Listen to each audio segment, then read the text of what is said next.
Memang kenapa, Panji?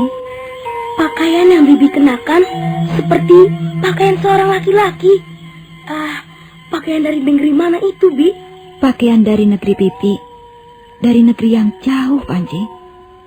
Di negeri Bibi sana, jauh di seberang lautan sana, jika seorang wanita ingin bertempur dengan musuhnya, maka dia akan mengenakan pakaian seperti ini.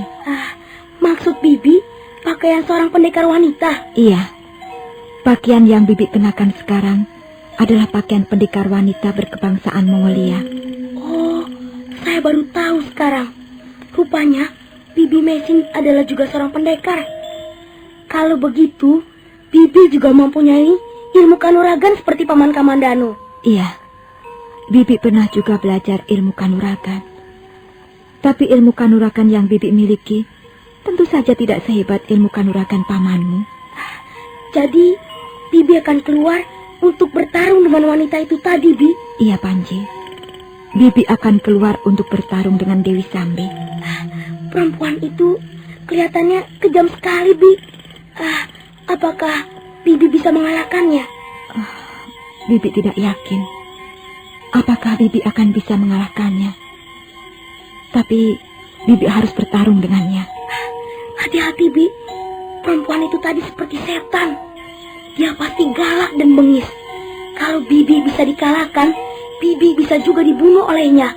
Hati-hati, Bi. Iya, Panji. Bibi akan hati-hati. Lebih baik kita lari saja, Bi. Bibi tidak usah bertarung dengan perempuan itu. Kita lari saja melalui pintu belakang. Tidak, Panji. Kita tidak mungkin lari. Gubuk ini sudah dikepung. Lihat saja. Prajurit-prajurit Kediri yang membawa obor itu sudah mengepung gubuk ini. Kita mau lari kemana? Tapi kalau Bibi nanti kalah bertarung, bagaimana dengan kami, Bi?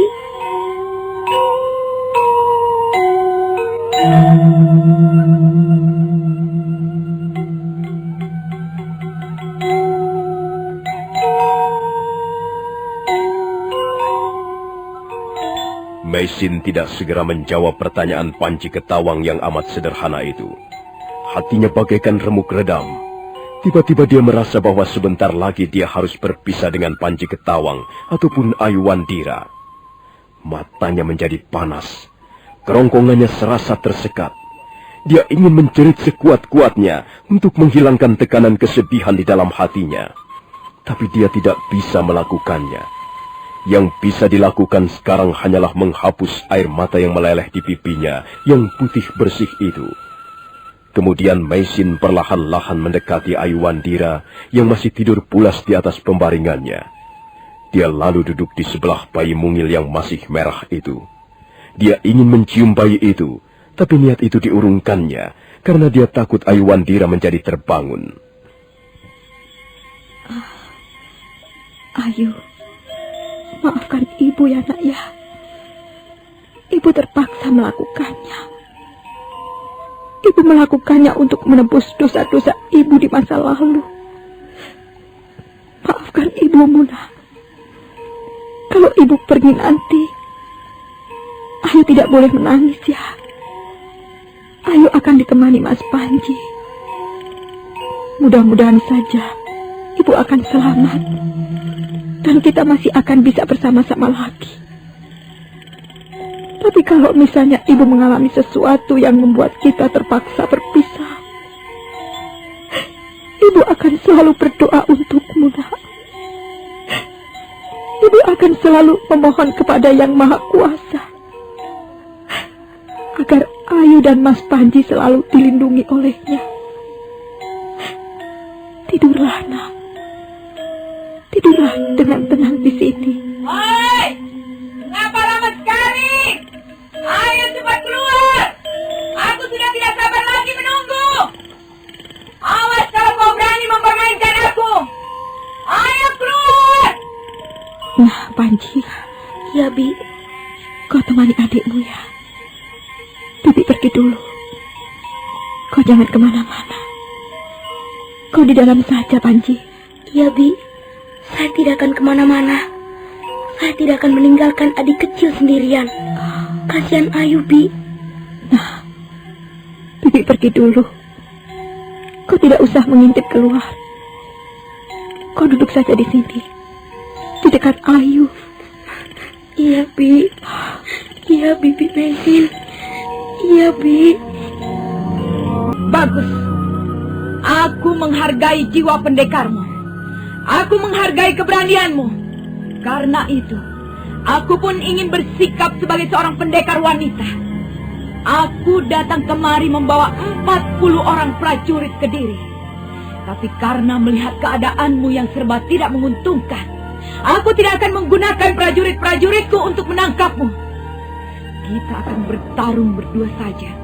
Bukankah cara ini lebih adil? Terserah padamu, Dewi Sambi. Keadaanku sedang terjepit. Aku tidak mempunyai hak untuk memutuskan apa-apa. Terserah kau sajalah. Karena kau sudah menepati janjimu, aku pun akan membuat sebuah janji untukmu. Dengar baik-baik. Dalam pertarungan ini nanti, kalau kau dapat memenangkannya, kau akan kubebaskan. Tapi kau harus segera pergi dari tempat ini. Sebab kalau tidak, prajurit-prajuritku pasti akan melapor pada pemerintah Kediri. Dan kau pasti akan mendapatkan kesulitan-kesulitan yang baru. Tapi sebaliknya, jika aku yang memenangkan pertarungan, maka kau harus menyerah padaku dan bersedia ku bawa ke kota Kediri untuk kuserahkan pada petugas-petugas keadilan. Kukira usulmu cukup baik, Dewi Sambi. Aku setuju. Apa kau yakin dapat mengalahkan aku? Dewi Sambi, biasanya seorang bertarung untuk memperoleh kemenangan. Biasanya seseorang bertarung mati-matian untuk mengalahkan musuhnya. Tapi aku mempunyai alasan yang lain dalam pertarungan ini nanti. Apa alasanmu? Aku bertarung untuk mempertahankan keyakinanku. Aku tahu, aku tidak mungkin mengalahkanmu. Tapi aku toh harus bertarung denganmu. Bagus. Kau mempunyai pendirian yang kokoh. Seorang pendekar memang harus begitu. Nah, apakah sudah bisa kita mulai? Silahkan, Dewi Sambi. Ayo kalian semua minggir! Minggir! Ingat, aku tidak membutuhkan bantuan kalian. Aku akan bertarung dengan wanita ini sendirian. Kalian jangan ada yang mencoba-coba ikut menyerang. Ini perintahku. Barang siapa melanggar perintah ini akan memperoleh upah yang layak. Ayo, cepat minggir semuanya. Kalian menonton saja dari tempat yang arah jauh.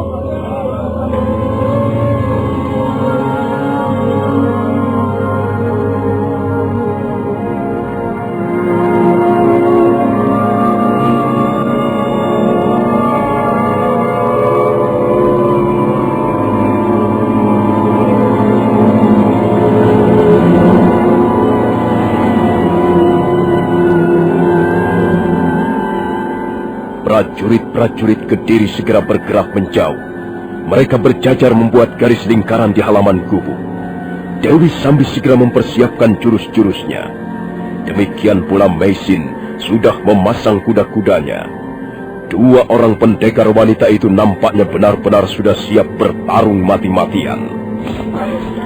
Nah, bersiaplah. Aku sudah siap, Dewi Sambi.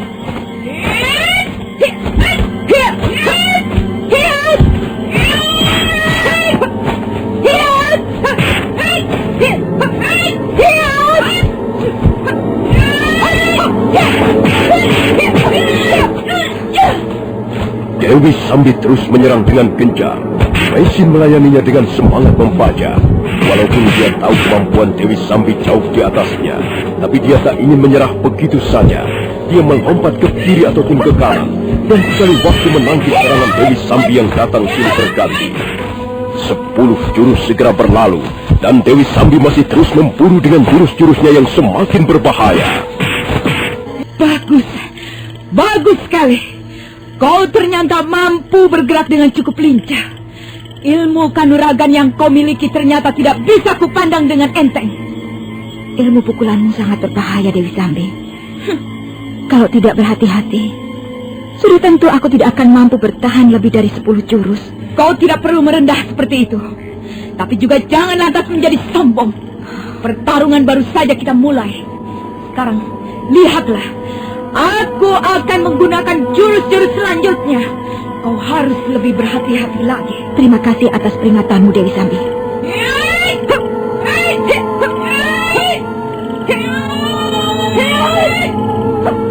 Meisin dapat merasakan serangan-serangan Dewi Sambi jauh lebih berbahaya. Dan Dewi Sambi sudah mulai menggunakan jurus-jurus yang berhubungan dengan Aji Tapak Wisa. Aji itulah yang dulu telah menyebabkan Arya Kamandanu terluka parah. Barangkali Aji Tapak Wisa itu sudah membunuh ratusan orang pendekar. Aji itu memang benar-benar sangat ganas. Pukulan belatunya sangat mematikan. Dengan Aji itulah, sekarang ini Dewi Sambi terus memburu Meisin.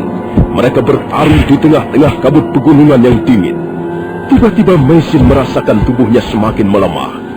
Ada sesuatu yang merembes keluar mengalir melalui betisnya. Meisin bertarung sambil mengeluh. Sementara serangan-serangan Dewi Sambi datang semakin gencar. Meisin terus berusaha bertahan dengan menangkis ataupun melompat ke kiri dan ke kanan. Tapi nampak tubuhnya semakin terasa melemah dan melemah. Darah semakin banyak merembes keluar dan mengalir di kedua belah betisnya. Meisin berusaha bertahan sambil menjerit dalam hatinya. Tapi Dewi Sambi tidak ambil peduli. Suatu ketika, Meisin lengah dan kesempatan itu dipergunakan sebaik-baiknya oleh Dewi Sambi. Pendekar wanita itu dapat menyerangkan tumitnya di punggung Meisin. Kemudian sebelum Meisin berdiri dengan tegak, dia sudah memburu dengan Aji Tapak Wisanya. Aji Tapak Wisa!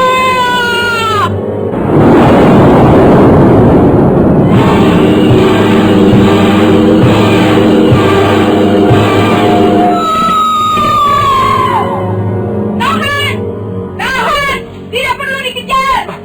Dia terjatuh ke dalam jurang, Tuanku Dewi. Iya, dia sudah terkena pukulan Aji Tapak Wisaku. Tubuhnya terpental jauh ke belakang dan langsung masuk ke dalam jurang. Oh, dia pasti sudah mati, Tuanku. Iya, dia pasti sudah mampus. Tapi, aku masih belum yakin. Prajurit! Iya, Tuanku Dewi. Bawa seorang temanmu. Turunlah ke dalam jurang. Periksa, apakah wanita itu masih hidup atau sudah mati? Tapi jalannya memutar, Tuanku Dewi. Jurangnya pun cukup dalam. Cepat kerjakan perintahku. Aku tunggu di sini. Baik, Tuanku Dewi.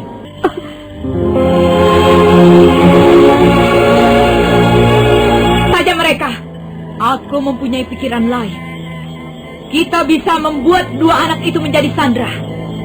Kita akan membuat pengumuman. Barang siapa yang merasa bertanggung jawab terhadap diri dua anak itu, boleh datang ke Jasun Wungkal untuk mengambilnya. Nah, prajurit. Iya, Tuanku. Ayo, bawa anak itu keluar. Baik, Tuanku Dewi.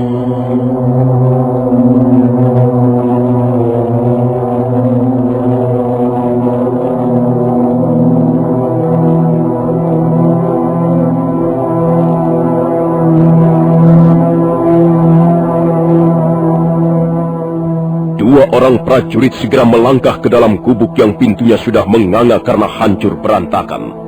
Panji Ketawang merasa ketakutan melihat dua orang prajurit yang bertampang bengis dan kejam mendekatinya.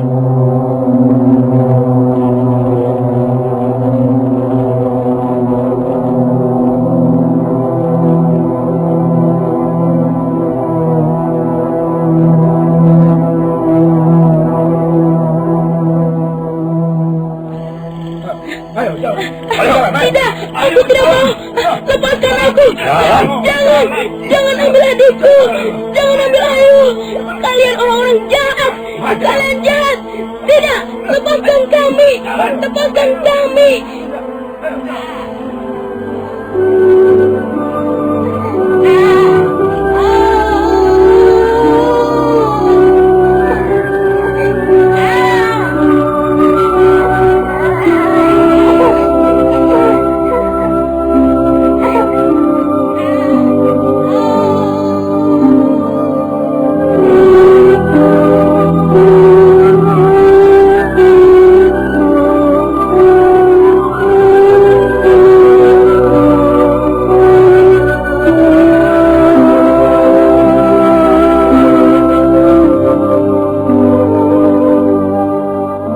Prajurit Kediri itu tidak ambil peduli. Mereka terus menyergap Panji Ketawang dan Ayu Wandira.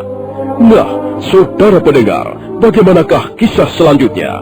Silakan menunggu seri berikutnya. Sampai jumpa.